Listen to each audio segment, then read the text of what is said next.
lot of people ask me, how'd you get a 1580? What was a test day like? And the story that I always tell is, I remember I was doing a section and I was reviewing my work, and the last second I saw I almost made a mistake. And I remember I was so amped up, I went to a wall, I flat out punched a hole through the wall. I was kicking down chairs. I was going wild, and some of you will you'll be like, oh, this guy's a freak. He's a little weird. And yeah, okay, I understand. It's not the most common reaction, but on the other hand, this is a competition, a high-stakes competition. You're competing against the entire U.S., and the repercussions of this competition are higher than anything you've ever done in your life. And yet, so many of you, when you take a full test, you'll get into the real SAT, and most of the people are going to sit there like, what do you, this is the biggest moment. The biggest moment has the biggest repercussions. It's going to impact which college you go to, which school you get into, what kind of life you end up having, and you're going to get in there after all the prep, all the hard work, and blah. No, you should be energized. You should be going wild.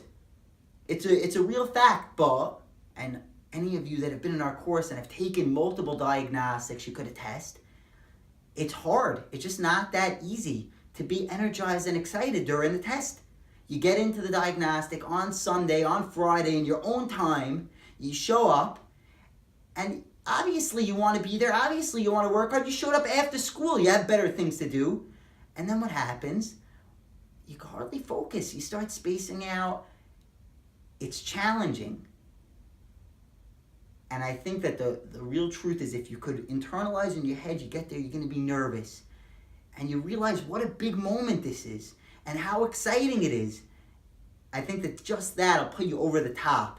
It'll get you going nuts. You bring that energy, bring focus, bring passion, go crazy. Punch, I don't have to punch a hole through the wall, but bring that energy and excitement and take that test hard and ferociously. And if you start spacing out, you bring your focus back.